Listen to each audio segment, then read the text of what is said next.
everyone. It's yours truly, Dr. Allana Da Graca, president of Turning on the Lights Global Institute. And I want to thank you so much for being a part of my virtual community. Now, look, I want your 2022 to be amazing. I want you to know that if you've ever had goals and dreams and things that you have desired to do, that it is absolutely possible. But I also want you to know that one of the number one things that people in my entrepreneurial community have reported is the need to have systems and strategies to beat and overcome an issue I call tomorrow-ism. Well, welcome to the Dr. D Inspire Show. Whether you tune in on my podcast or you tune in on YouTube or Instagram, I want you to know that if you need a coach, if you need someone to put some fire underneath you, then make sure you like, subscribe, and let others know that you are now what I call a Spark member, adding spark and momentum to your life. Well, today I want to talk to you about taking responsibility to upgrade your goals. So when we are thinking about the new year, a lot of times people will set new resolutions. They'll say things like they want to lose weight, they want to make more money, they want to actually start a new project or do something different. And the momentum in their ability to set that resolution is initially there. But then the reality is that life can interrupt that goal. Life can get in the way. Life responsibilities, financial obligations, just being in certain environments can all play a role in whether or not those initial resolutions actually happen. And today I will be talking from one of my books, Tomorrow Can't Wait. Let me show it to you. So if you don't have it, go and grab it. But this book really is a wake-up call to remind you to take stock of your goals, take stock of all the things that influence you so that you can actually persist. So I'm going to read from this book. Once, after reflecting on my sphere of influence, I realized how important it is to check my friendships to see if they are productive or if they are draining. One word, stagnant, comes to mind. This word indicates that we are like a hamster moving in circles without a clear path. How terrible to be in a position where you do not feel you are moving ahead on a personal or professional level. And when you feel like you're on that hamster, over time, you get tired. Over time, you start asking yourself, well, is this dream or goal that I have, is it possible? Because a lot of times, whether someone starts a new business or they elect to do a new project, if they do not take the time to look at the process, to look at the outcome, and to look at the initial intentions, that individual may feel completely burnt out, because one of the hardest things that very talented people can do or have to learn to do is to pause and say, why am I doing all of these activities and yet I'm not seeing the outcome that I would like? When I meet new clients, for example, they may tell me about all of the projects that they are working on. They may be working on 3, they're writing a book. They are planning to open a home for people who have gone through domestic violence. And they're also planning to do these 4 other amazing things. But I have learned over time that to do something well, less is actually more, because you're going to need energy to really accomplish a goal. You're going to need resource to make sure that the goal stands. You're going to need maybe some coaching to get to where you really want to be. And I'm sorry to say, but to not have super clarity or to be expended too much is just like taking a bottle of Coke and pouring it into a glass and watching it fizzle all the way to the top, only to just fizzle into nothing.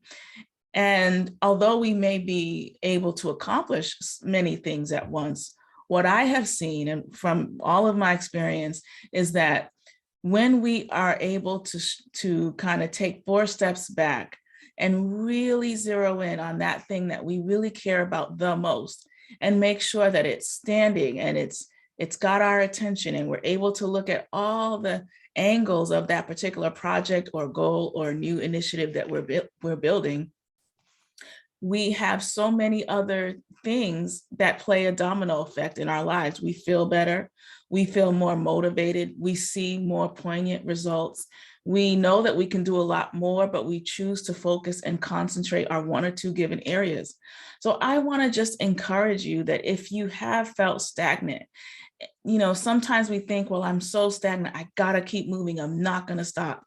But I've learned that whenever I feel that way, like, okay, I'm stagnant and I'm doing a lot, but I'm not seeing the result, I have learned, wait a minute, I need to stop. And even though everything in me is telling me to move forward, I realized that by taking a break, by clearing my mind, by turning off all the chiming phones and the laptops and all of that, by turning off everything, I am really able to regain my balance, take in some fresh air, and really start all over.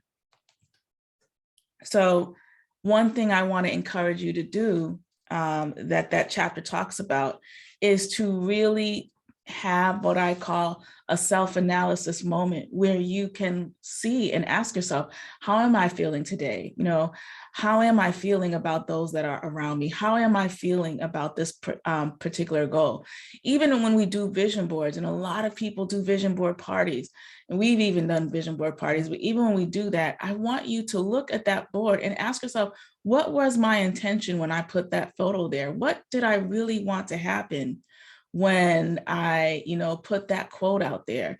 Because sometimes we're afraid to look, we can put a vision out, but sometimes we're afraid to look at it because we don't want to feel like we were a failure at something. So I want to encourage you that after you set those resolutions, after you've thought about it, after you've selected one or two things to do, don't be afraid in the midst of trying to accomplish your new goals to stop and get still. Don't be afraid to do an analysis and even take some things off the table that maybe you didn't think, maybe you thought you wanted to do, but you realize it's just not going to be realistic. Being amazing does not mean that you don't have a myriad of skills. And it also doesn't mean that you have to put everything all out at once. Sometimes we just need to take 3 or 4 steps back so that we are intentional, so that we are really being at the highest level of our productivity. So I want to thank you so much for tuning in today. Now, I always love giving homework. The assignment I want to give you today is to do your vision board. If you have one, revisit your vision board and maybe tweak it a little bit. I like to call it a guided vision board. Take a moment and ask yourself, realistically, what are 1 or 2 major goals that I can accomplish in this 1 year? Remember, we only have 12 months in a year. So how can you use that time within those 12 months to be super clear, super productive, and really ready to go? Now, I want to invite you to attend a challenge that we have coming up. It's called the Upgrade My Life and Biz Challenge. And I'm going to be challenging many of you to not only think about your goals and your ideas and what you want to do, but I'll be actually challenging you in a 4-day accelerator how to actually step into drastic action. So make sure you register by going to drallanadagraca.com, click on the Upgrade My Life Challenge, input your information, and we would love to meet you in a virtual space. Every single morning at 7:30, we're going to wake up. You're going to see me, yours truly. And I'm going to be in there. I'm going to be dancing. I'm going to be moving. I'm going to be waking you up very early in the morning. And I really want you to know that your goals and your dreams are truly possible. Make sure you stay tuned for this series about how to overcome your procrastination. Thank you for tuning in. Bye-bye.